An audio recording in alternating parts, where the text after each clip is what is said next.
Welcome, everybody, to Aeon Byte. Welcome to your life. There's no turning back. And for those of you watching on video, that is a cool summary of Gnosticism leading to the Virtual Alexandria Academy. There is a special this month for 20% off. And of course, it does include the entire replay of Meet the Archons on the show notes. But other than that, yes, welcome. Welcome to this age of Hermes, this Philip K. Dick world, and these Gnostic times. And happy Friday the 13th. What a powerful day it seems in this world that is going mad. Friday the 13th, October, is when the Knights Templar were betrayed. But also today is the anniversary of the Fatima miracle of the sun. Was it an alien spaceship? Did the sun move? Well, I know somebody who was born in Portugal. My mother knew hundreds of individuals who were there, and what they saw was beyond this world. So, but that's why we're here, because we love this exciting stuff. And we know that the conventional narrative of the Archons and their Karens and Catamites in the establishment is 99% false. So today we've got a great show and very excited to deal with two amazing individuals that have more parallels than you can think, and that is Hermes and Jesus. With us to discuss this is Simon from the Library of Gnosis. Simon, thank you very much for coming on Aeon Byte. Greetings. It's a pleasure. Pleasure is all mine. Pleasure is all ours. I actually have you to thank for starting my channel. You're my introduction into Gnosticism. Oh, well, thank you. Yeah. It'll be on the show notes, but check out Simon's channel. He's got some good videos, short form, long form. He takes you on the journey, great visuals, and a lot of them are very popular. Some of your videos have between 20 to 40,000 views. So you are reaching people, and glad you're doing it, Simon. And with us too, we've got the man himself, Graham Pong. How are you doing today on this Friday the 13th? Pretty good, Miguel. Always great to be back at the Library of Alexandria, and I'm working off some of my overdue book fees at the moment. So I'm thinking of the Seinfeld episode, with the cops gonna find you. A classic. Well, good to see you here too. Definitely. Yes, for those of you wondering, Vance had some commitments, so he couldn't make it. And Graham will also join us on Monday. Monday, we are very excited to have Saul Luckman. He will be discussing his new book, The World Cult and You. And you know what it's going to be about: cults, mass formation, brainwashing, simulation, all that good stuff. Saul's new book is amazing and just in time, considering everything that's going on in the world and in our society right now, and really for the past 2 years. So that's a little housekeeping. Well, before we get started on those two cats, Simon, I'm very honored that my little podcast helped you. But tell us a little bit about yourself. Have you always been interested in the esoterica, or what was your journey like? No, I haven't always been interested in the esoterica. It started. I think it started with your podcast. If I'm honest, Mm-hmm. I've always been a deep thinker, but I never really got into the esoteric. I mean, I'm only 27, so I started quite young. Yeah, I was a brainwashed Roman Catholic back then at your age. So good. Glad you took those red pills. You picked quite the date to be interviewing a Knights Templar. Oh, wow. Very cool. Yeah, so we're going to have a lot of magic today. Yes, the Knights Templars are nodding from whatever parallel dimension they are, because so very cool. Very cool. So awesome. Well, why don't we just start with the main event and then go down the line with some other topics that you've researched so well.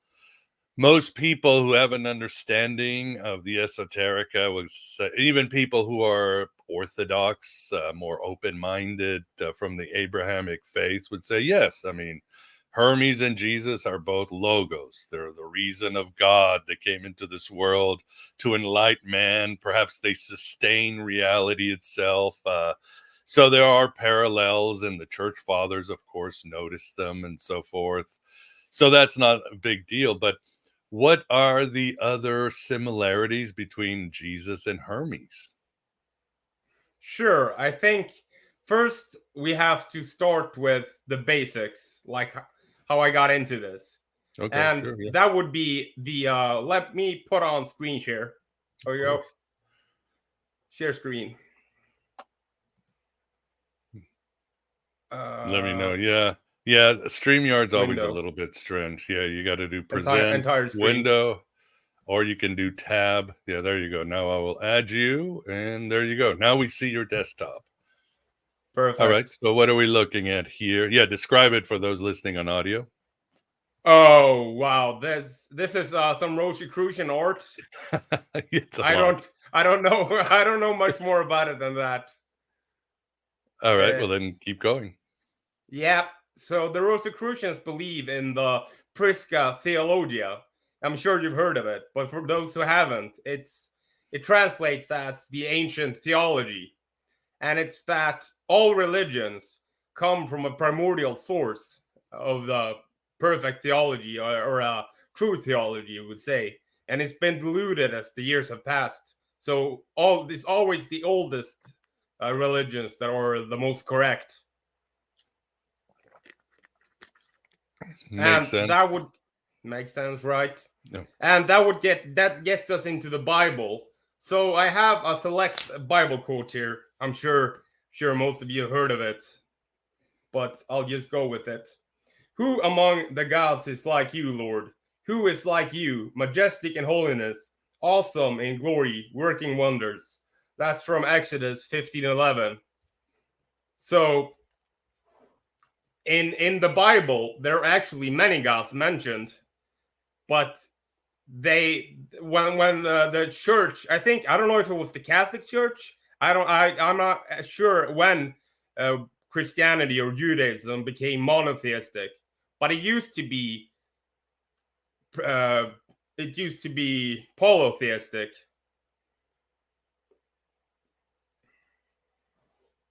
That's for sure. Yes, and so I believe the Bible speaks of many different gods. The Sumerians called these beings the Annunaki. The Greeks, and so on and so. It's all the same archetypes showing up in very different religions. It's like a core truth, the core of truth within them all. And one of my favorite gods, who I think we share this, is of course Thoth. Mm-hmm. He was said to have been in. I mean, there's many different stories, many different mythologies within Egyptian mythology, but he was said to have been the creator deity in some of the stories, and he was said to have created himself through the power of language, which reminds us of the Logos or Jesus. In the beginning was the Word, and the Word was God, and the Word was God.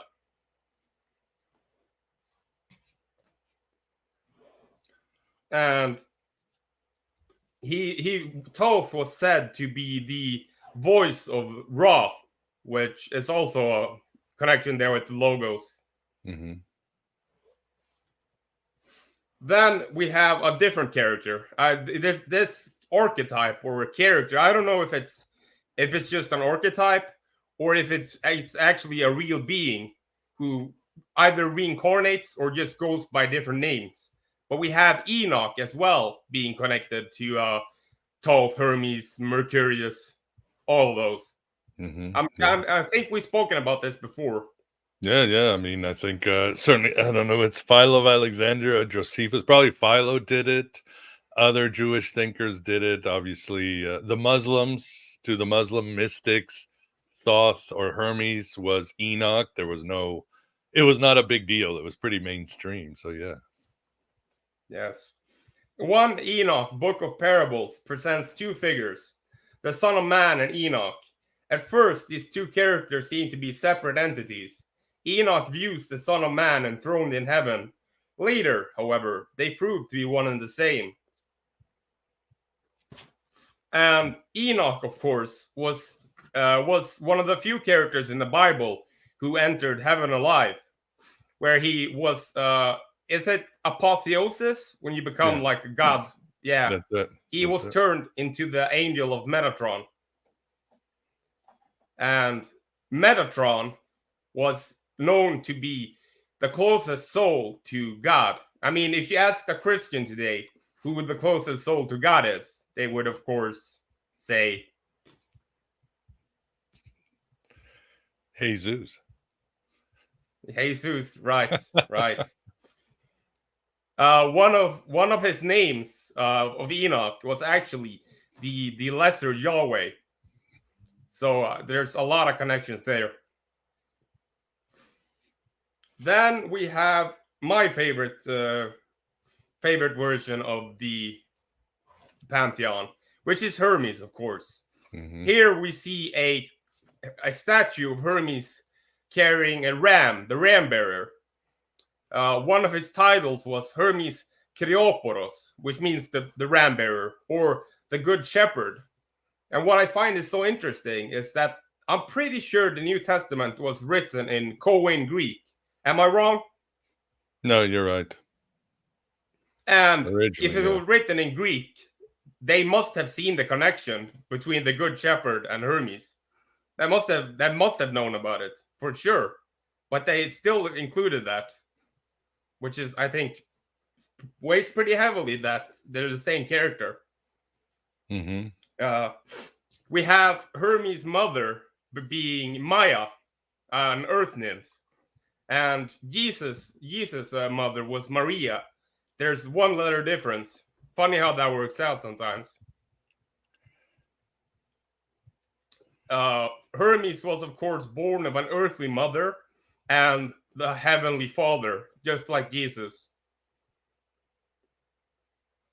Let's see. We have Hermes Caduceus, signifying his role as a healer. This is, of course, reflected in Christ as well. Both are masters of rhetoric, using, I mean, he's literally called the Logos, so. Yeah. Yes. Let's see what more we got. Hermes, much like Abraxas, is a god of liminality, a god of balance. I would say he's the S, silver lining in the yin and the yang. It's very interesting, the connection between Abraxas and Hermes. They are very similar. They're like the same archetype. Yeah, please expand on that one. I'm always ready to listen as much as I can about Abraxas.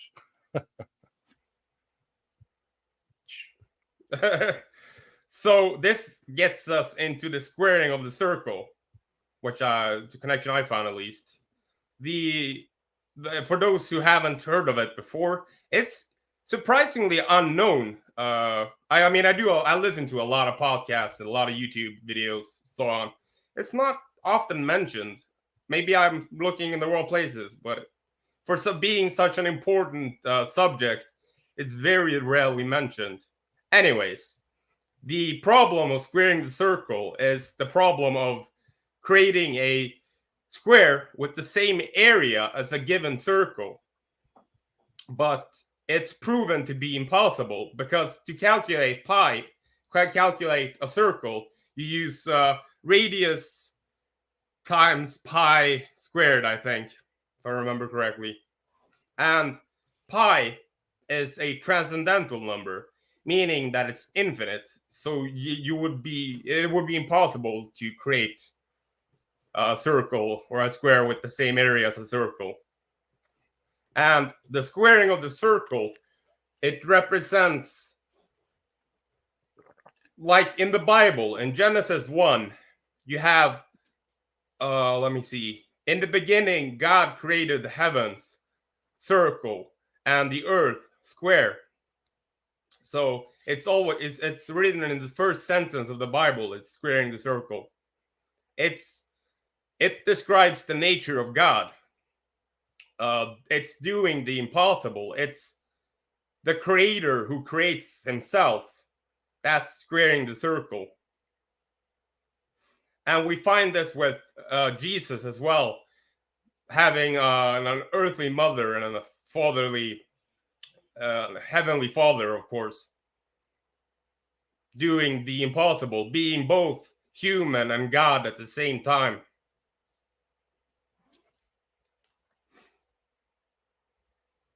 Yes. We also find the squaring of the circle. This is something I think more people know about it now, but the square and compass in Freemasonry, that's supposed to represent the squaring of the circle, of course, as well. Mm-hmm.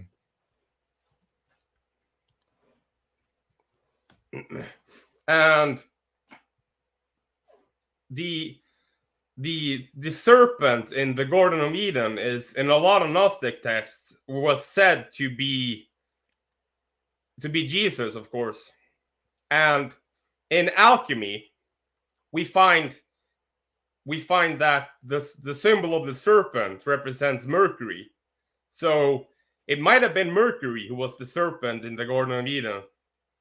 Now, I think that humans used to have this blissful innocence to them. Like Walt Whitman always envied animals because they don't lie awake at night weeping for their sins. Mm-hmm. Animals are very practical, and they're of course not afraid of being naked. What's your opinion on that whole story. What happened when they ate from the forbidden tree?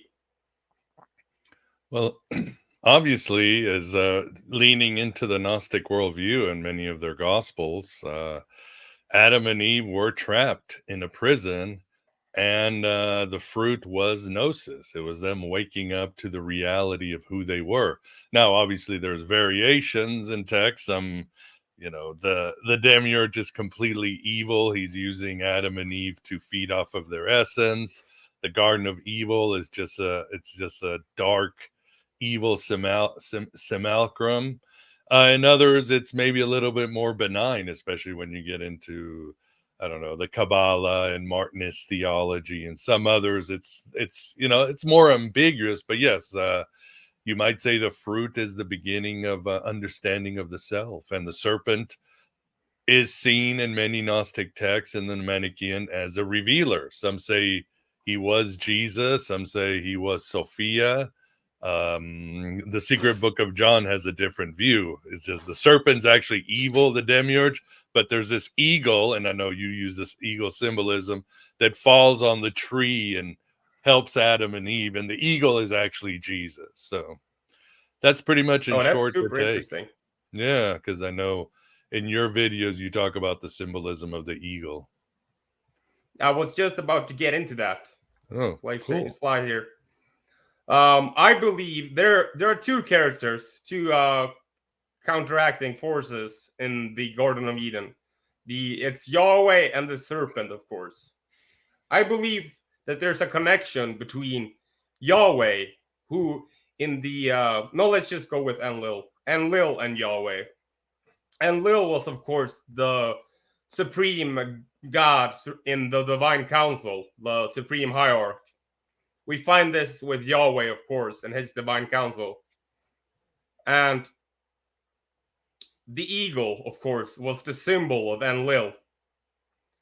I haven't quite found that connection yet with Yahweh, but another connection is that Enlil was a storm and warrior deity, whereas this in the oldest scriptures we have of Yahweh, oldest texts, describe him as a war and storm deity. So we find a connection there too. Both were also said to sit on the great mountain, and we find this with. I have an image here of this is supposed to be Yahweh, and I think if you can see, he's holding a bird. I do wonder if that's an eagle. Might be. And when I downloaded this image off Wikipedia. It's titled Zeus Yahweh, which interesting. Very interesting. Definitely. You definitely have this prototype. Again, like you said, this storm god, and it could Baal, Marduk, and others. So many of these that became personalized, tweaked, marketed depending on the tribe, right? Or the region of the land. Yeah. For sure. But this god, Enlil or Marduk or Yahweh, they were storm gods, but they were also gods of order, weren't they? I mean, that's why they were attractive. They were male-centric, control, power gods, weren't they? Yes. Like we have Thursday is the day of Jupiter. Right. As well. So a lot of people like to think that Enlil or Yahweh is evil. Some even think he's the devil. But I don't hold to that belief. I believe they're gods of order, but they're harsh order, like disciplinary order, not not so they could be like Saturn. They're about boundaries and keeping things kosher and organized and all that, which is fine unless it goes too far, right? You're right. In a mechanistic universe and society. No chaos, no adventure, no imagination. Oh, wait, it's 2023. Here we are. Mechanistic universe of order. Yes.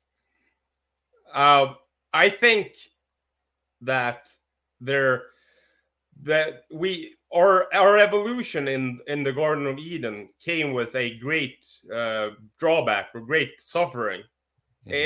When we became lost from the animal mind, when we evolved from the animal mind to the human mind, that was the introduction of sin, because we could animals don't have moral reasoning.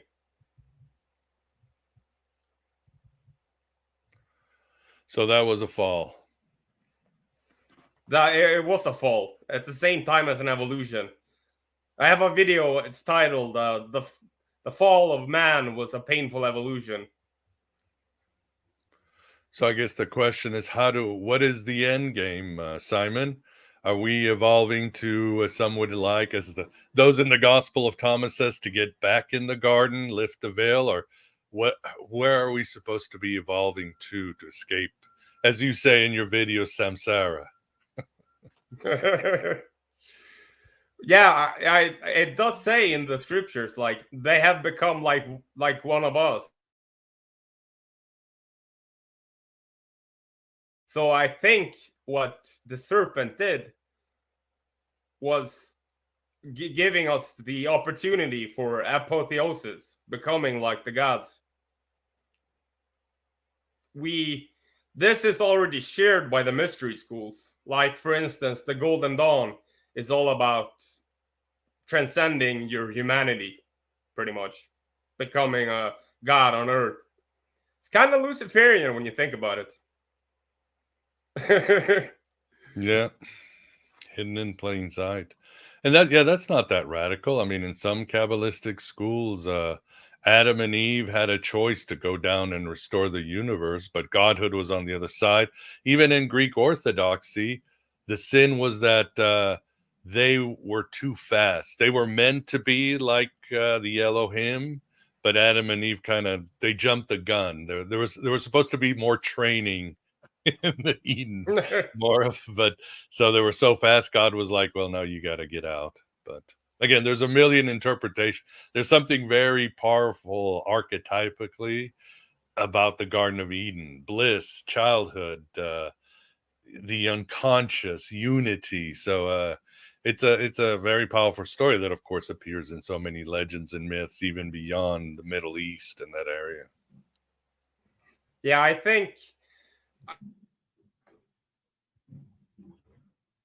spoken of different ages, the first one was known as the Golden Age, and I believe every apotheosis was a lot easier back then. I believe we had more powers of the mind, like telekinesis, telepathy, so on and so forth. And I think the Kali Yuga we're currently in, I've heard from a Templar brother that it's ending 2025. So big things are coming if he's correct. Yeah, the problem I have with that is that in some Hindu traditions, the time between two ages can be like a million years. So it's not like we're going to enjoy the next. Even the age of Aquarius takes forever. It's not like one day it happens. So in one of our future incarnations, we'll enjoy the next day. I hope I'm not coming back. Yeah, exactly. You might, because remember, I mean, the Gnostics were Christian bodhisattvas. They believed, hey, if you're awake and you can help somebody, you stick around. Sorry, we need help. We need soldiers down here. So you might be around, Simon, for a while. Service to others, of course. Yeah, that's it. Always. Without that, it's not gnosis, as I say. So, what do you think, Graham? Do you have a question, or what do you think of all of this? No, I was going to say fascinating stuff. I did have a few questions there. Sure. Is for Simon. One of them is, what were his thoughts on going instead of going to the east from Egypt? About his thoughts about the parallels between Hermes and Nabu, and even going on into Hindu with Pushan. And my take on the whole Garden of Eden is, that's getting consciousness. Ignorance is bliss, and when you can tell the difference between good and evil, now things are bad if they happen to be. And sorry, the other note on a god is connections between Hermes and potentially Janus of the Romans. And last one, thoughts on the caduceus and the symbolism of the snake and the bird being combined into his staff. Whole bunch there, Simon. Sorry, I've been saving up. Tag. Well, first one stumped me because I haven't researched Eastern Orthodoxy, Eastern religions that much. I'm a bit familiar with Hinduism. I like Taoism a lot. Taoism is probably my favorite religion, if I'm honest. Can you even call it a religion?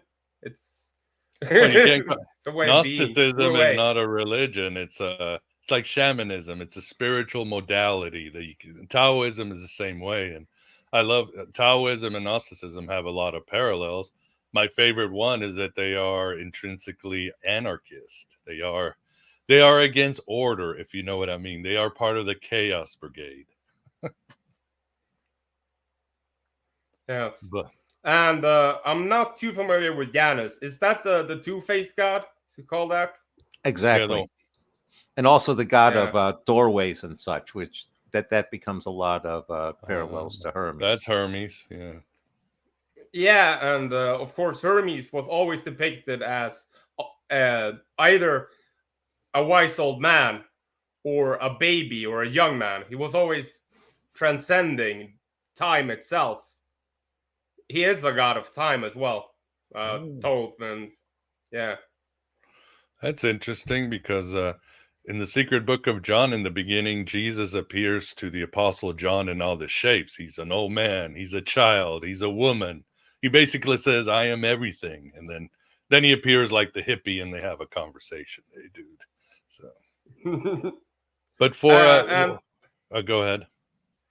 What was the last question? My memory is pretty short. So before that, Graham, what would you say would be a Hermes equivalent in India? There's a goddess for you guys called Matangi. She's a female goddess, but she is blow by blow Hermes in the West. I mean, again, the Hindus have like a million gods, but she's amazing. In fact, I haven't had the money. I want to buy some iconography. So, I mean, I've got Ganesha back here, but I want to buy Matangi because she's an amazing trickster, female logos. And it's hard to find female logos in any mythology. But who would you say, Graham, is Hermes in the Hindu dispensation? I was going to say on the goddess side, Saraswati, with the patron of the arts, creation of writing, all of that, has a certain Hermes split kind of between Hermes and Apollo. And the other one is Pushan, who was, without the whole concept of writing, some of the Thoth area, but much more of the god of merchants, god of travelers, god of doorways and borders sort of thing. So it seems like, they have two different, a god and a goddess, each with different aspects that were attributed to Hermes' portfolio in the West. Yeah. Sometimes Krishna could be, right? He's a god of the crossroads. He's a trickster. He's just a supreme being and kind of a cool guy. Oh yeah, no, Krishna, the parallels between Krishna and Jesus are very, very strong. So, and the last question I had was on the caduceus, with the snake and bird combined into the staff for Hermes. I mean, when I look at the staff of the caduceus, it strikes me to having a very similar structure as the structure of DNA. For sure. Other than that, I'm guessing it has to do with the Kundalini energy, maybe the spine in the middle. Then you have the pineal gland being the dot, and the wings being the transcendence, higher consciousness. It's just a guess. I'm guessing. No, maybe. That's a good guess. That's one of the common ones that I've heard, and that's why when you see the twinings around the rod, it's usually you'll see 7 turnings, thereby corresponding also to the seven chakras. Tag. Right. Oh, I Good. almost forgot to mention another connection we have with Hermes and Jesus. Jesus was crucified, correct? Next to what? To Two thieves. thieves, and Hermes is the god of Thieves. Yeah. thieves. There Yeah. we go. Another connection. I think Yeah. it symbolically links Jesus to thieves. Yeah, he was a criminal, or he was part of the rabble, if you would. And what's interesting on the caduceus, I remember a friend, a pagan friend, said the problem we have with American Western medicine is that hospitals do adopt the caduceus, but they shouldn't have. They should have adopted the staff of Asclepius, because that's with the one serpent and one staff. So when you're adopting the staff of Hermes, it's all great, but then you're going to get the trickster energy. You're going to get the shadow side of Hermes, the greedy merchant, the shit poster, the bad sides of Hermes, which of course, as we've all seen, has really affected Western medicine. So the medical world played with this symbol, and it sort of bit him in the ass. So if you're going to open a doctor's office, use Asclepius. It's just nice healing, nice healing. Good. I think the World Health Organization uses the rod of Asclepius. See, not that it's helped them, but they're evil. At least they're so okay. Evil. they went with the trickster energy for sure. Yeah. I think they went full Archon energy. They didn't even waste any time. And what's interesting too is you're talking about these storm gods, but even the one god who's a storm god but is a trickster is, of course, Typhon Set of the Egyptians. So he's a little bit different, although, because again, he is very much a patron of the outsider, of the immigrant, of those on the margins, but he is a storm god too. Now, there's no difference, but in ancient times, yes, a lot of the Greeks and stuff did equate Yahweh and Set. That's why you see iconography with Yahweh with the head of a donkey in a lot, crucified or other things, because they thought Set and Yahweh were similar, even though they weren't. No, I would say Seth is more Saturn energy, You think while so? Yahweh is more Jupiter energy. I think Seth is the Egyptian version of Satan. It's It means Saturn. It's what the elites worship. It's Saturn, and the god of lead.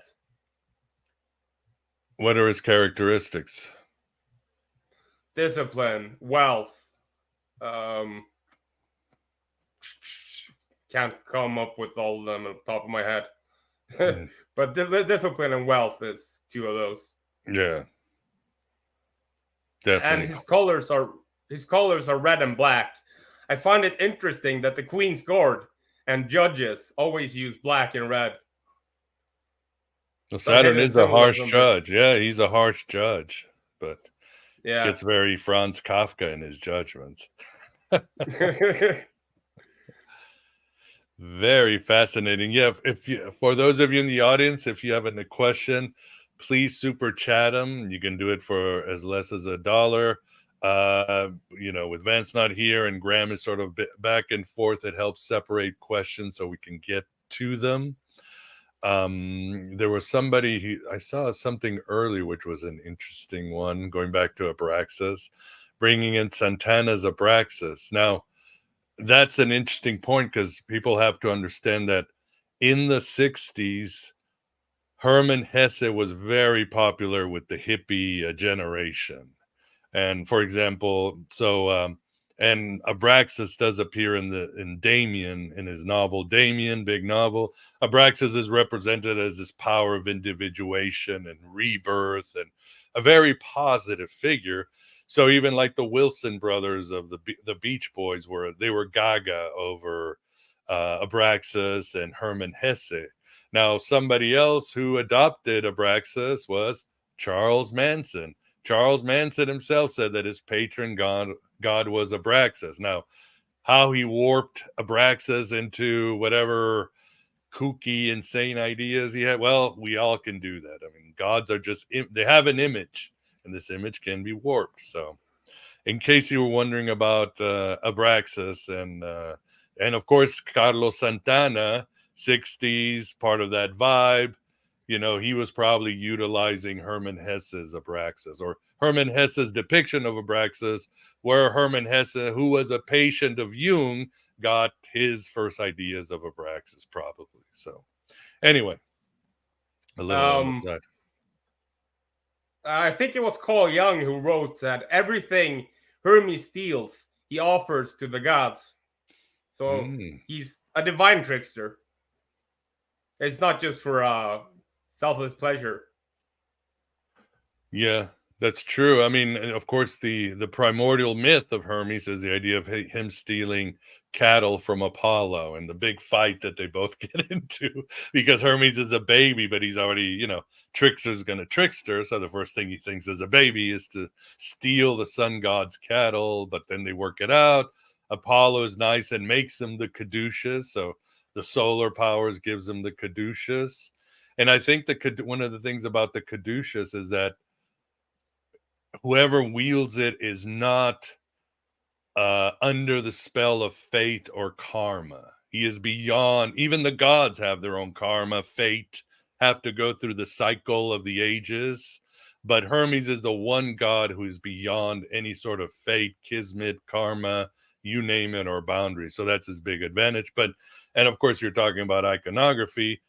Hermes and Apollo sometimes get conflated a lot, and the Christians used to, like you said, depict Jesus as this nice youth with the thing, and the pagans were like, that's Apollo, and some said, oh, well, that's Hermes. So again, this whole logos thing, if you include Apollo.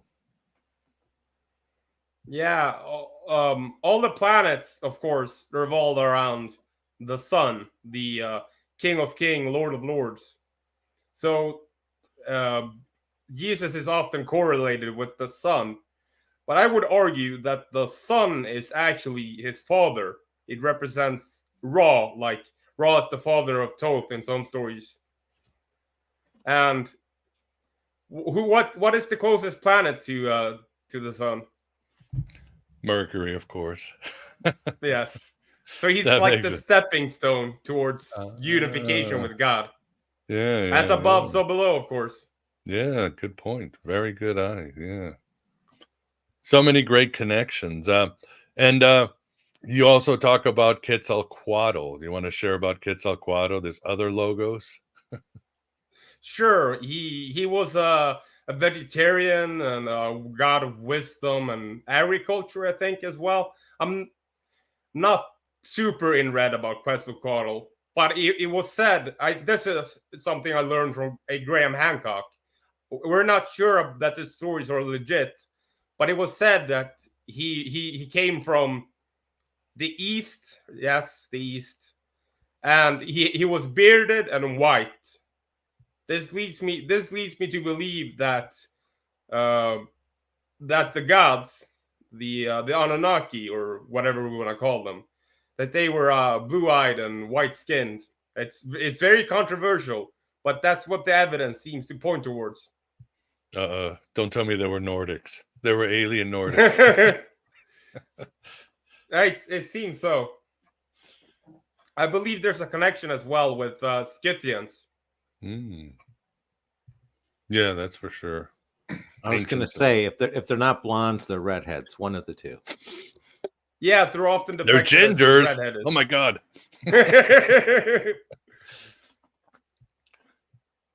I think the other thing. Go ahead. Sorry. No, you go ahead. Yeah, the interesting story about the myth of Quetzalcoatl is that he is tricked by his brother, and I can't pronounce his name. Shame on me, but his brother is a trickster god, and he has Quetzalcoatl get drunk. You know, these gods are always partying in their whatever heaven, spaceships, wherever the hell they are. And Quetzalcoatl embarrasses himself. I don't know, takes like naked selfies or posts, drunk things on the internet.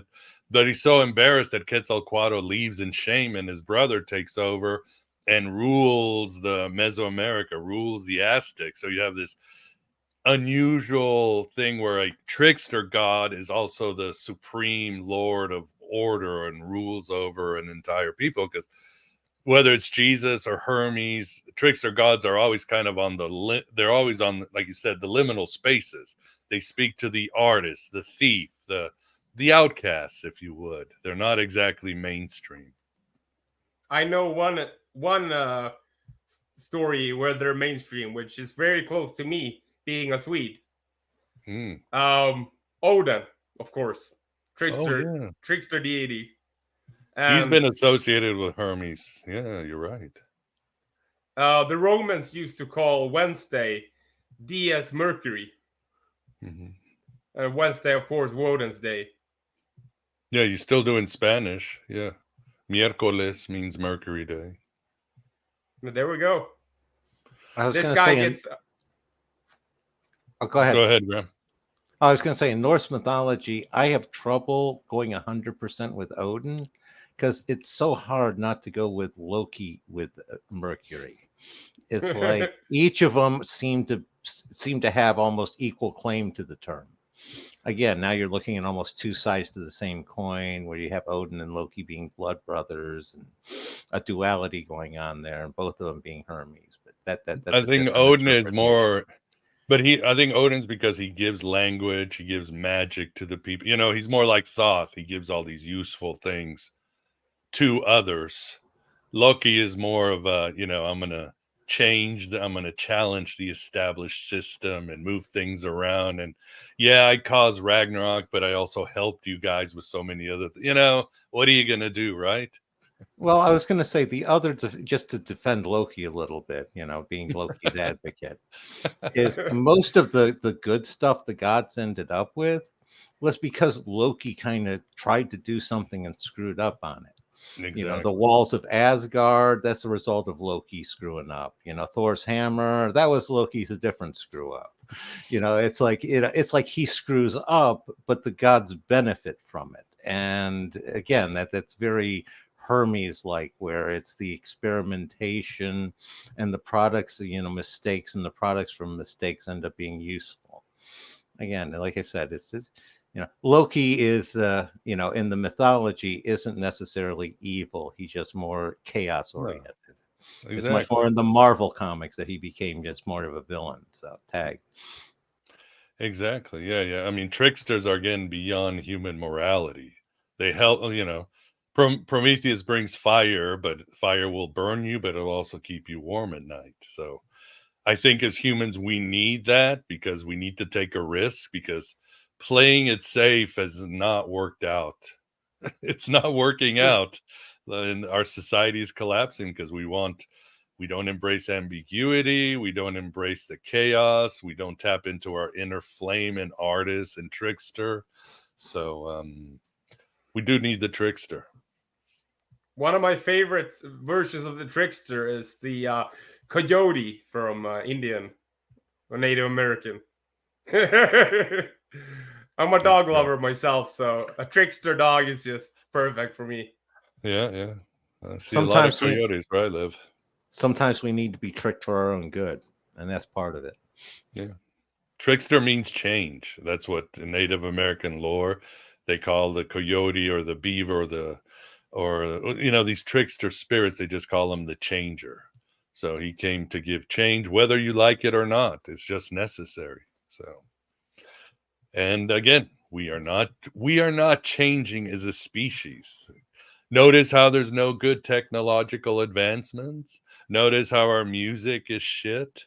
Notice how our fashion is basically the same as it was in 2004. Notice we're just sort of stuck because we don't want to change. We don't want to bring in those trickster energies. But don't get me started. More. The proof is in the Loki pudding, if you know what I mean. Another interesting thing about Hermes is his placement on the Kabbalistic tree of life. He is on the left side, which is female, but he's always depicted as male. It's that duality, liminality. Oh yeah, where is he on the tree of life? Who is he associated with? Good question. Would it be? Yeah, I'm trying to think. There, Venus female. Who else? I'll have to look. Yeah, I'm not super familiar with Kabbalistic. It's just something I picked up. Yeah, I want to take a look. I try not to talk about it without a cheat sheet in front of me. Yeah, it's so yeah. Maybe I shouldn't have brought it up. So Hey, many the audience wonderful gets connections. yes, the audience gets to do their own research. I'm Yeah, sure yeah, there are more connections I've missed. This is still an ongoing process. It was only like a year ago, maybe, yeah, about a year ago, I figured all of this out. So still brand new to me. But once you start seeing the connections, they're endless. There are endless. You'll keep going and going to other cultures, or new research will come, or some new archaeological find will be like, whoa, this definitely supports what I'm saying. And it's wonderful. And at the end of the day, it really is a journey of your self-discovery, Simon. You're finding about yourself more than anything at the end of the day. So One of my favorite parts is when I find myself, I've reasoned myself into a dead end, and it's like, nope, that can't possibly be right. Backtrack and head another direction. And it's like, you at least learned. So, tag. Yeah, exactly. Or just relax a little bit and it will come to you. It will be downloaded from the higher worlds. But Oh, we have another character as well from the Bible. Like when the Bible became monotheistic, all of the gods, which are mentioned by name sometimes, El Elyon, for example, so on, all the gods became demoted to angels instead.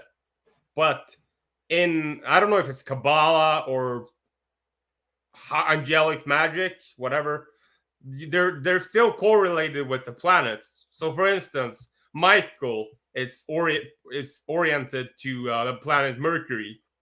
So I believe that Michael, I think it's the Later Day Saints who also hold this view that Michael is actually Jesus, another name for Jesus. yeah, And of they course, do. we have that connection there with the Mercury. Yeah, the Gnostics certainly saw Michael as a demiurge. I have a Michael necklace. My mom got it for me when I was born, and I wear it because she bought it for me, but I don't like Michael. I see him as the demiurge. But again, this is a trickster universe. The joke is always on us. At the end of the day, it's always on us, and the answer is to change. Very simple. Change. Find a new way. So, Simon, I wanted to talk a little bit, unless you have something else to say. Who are the Archons? Who would you say the Archons are our favorite villains? How do they play into your roles? I know you're very much, they're not extraterrestrials. They're not from another planet. There's heaven, which is fine. You've taken some, but tell us, who are the Archons and how do they play? Are they the Annunaki? Are they the Elohim? Or are they something else? Well, it depends. So let's start with this. All of the planets have a positive and a negative aspect. So it's all about overcoming the fates, the planets. Those are the ordainers of faith. But I believe that the archons are some kind of demonic force that emanated when the universe exploded, like the monad divided itself into like aeons, like the different gods who like symbolize love, wisdom, so on and so forth, like a light through a prism, like a fractal. And when the gods were created, so the underworld was also created, where demons or archons reside. So I think the gods are like, they're questionable. They're like positive but kind of neutral as well, while the archons are something far darker and evil. I can't really place them, but I do believe, like, I listened to your interview with a doctor who said that the voices, when he asked the patient who the voices in his head was even more psychotic than he was. I don't think it's the gods doing that. Yeah, It's Jerry some other kind of Marzinski. force. Mm-hmm. Yeah, there we the go. Ark on Mindfire sucks. Yeah. And would you say, what do you think? Are we in a simulation, a prison, or is this simply a cosmic gymnasium? What do you think of Earth or the material realms? I think it's prison school, maybe. A harsh school, yeah. A horror school, yeah, exactly. It might be that we're trapped in samsara, as they say, and just doomed to endlessly repeat this until we figure it out. But I would like to think that this life, like I am a hermeticist, not a Gnostic. Mm-hmm. So my view towards the world is a bit more positive. I think it's the age we live in right now that's causing all the. I mean, if you look at the world, it's so beautiful. Just like the image of it is so beautiful. You look at a beautiful woman or a sunset or just watching a tree. It's very beautiful. But because of some evil motherfuckers, can I swear? It's okay. Yeah, that's fine. Some really evil motherfuckers that control this world. It's the 1%, the black Venetian black nobility is what they're called. Because of them, this place has become, well, just look out the door. War. War, what is it good for? Exactly. Or the Black Sabbath's War Pigs. That song should be sang by everybody right now. Like, stop this evil. Stop fighting. Stop killing children, for God's sake. It's a very simple formula. Don't kill children. Do everything in your power not to kill children. Doesn't matter what the children look like, where they are. Don't kill children. And yeah, animals too. Just don't stop. It is true. Although the Corpus Hermeticum, what I like too, and a lot of New Agey Hermeticists do, is it is very dark at times, isn't it, Simon? I mean, Hermes and Asclepius, they say some bad things about the body and the universe, and I think they're being honest, because yes, it's a universe of beauty, but it has also had a lot of bad things: disease, death, a natural disaster, tragedy, and can come at any time. It's a limited world. There's a better world, even though, as Hermes said, it's probably in our head too, but there's a better world. I think the mystery schools used to teach that the world at first it was really Gnostic, like the world is a prison. But once you've got into a certain level of understanding, you evolve into an hermetic way of thinking, from what I understand. Like the Knights Templar are very Gnostic, and they use the Braxis a lot as their symbol and so on. Dedicated to Mary Magdalene, yada, yada. The more I studied them, the more I realized, they were definitely connected either to the Gnostics or maybe the Assassins or some other Gnostic group. They were rubbing shoulders with this ancient mysticism. And it might not be good. Some of it could have been very dark. Again, fire from the gods. It can enlighten you, but it's going to burn you. So that reminds me of Rorschach and Watchmen with the, I'm not locked in here with you. You're locked in here with me. And that's what Gnosis puts you through in the prison planet tag. Love it. Love it. However, Graham, we have to admit, I mean, when I read The Watchmen, when I was younger, I loved Rorschach, because he was somebody who was he wasn't going to compromise. He was steadfast and laser filled. He saw the world in a very Manichaean way, lightness and dark, and he was a fighter. But I think Alan Moore was like, people kind of didn't realize that he's just my representation of a fascist. Isn't that what Alan Moore wanted or was trying to portray? I don't know if particularly on fascists, but yeah, he was writing Rorschach as a distasteful character. He had no idea that he was going to become a hero to people. People love him. he was an example of what can happen if you stare into the abyss and you snap. Exactly. Well, again, these things are alive. These symbols are alive. So, and they take on their own power. This seems to be the cultural age of this superhero, considering all the movies we're getting. But if I have to be honest, they're mostly terrible movies. 90% of them are just shit. Just shit. That's Sturgeon's law. Yeah. 90% of everything is shit. I guess you're right. And the gods, as we had Chris Knowles last week, the gods are simply representation. I'm sorry, the heroes, comic book heroes, are just representation of the gods, who are representations, archetypes, and archetypal energies. I mean, Superman was based on Hercules. Wonder Woman is Diana slash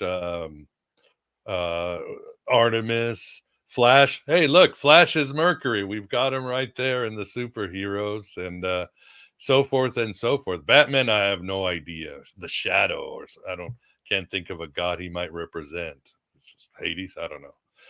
But this is what we do, and if comic book superhero collapse, it'll be bad for modern mythology. But hopefully, somebody will take a risk and create a new mythology. Again, think of the Matrix. That's one of our great modern mythologies. Somebody tried to do something different.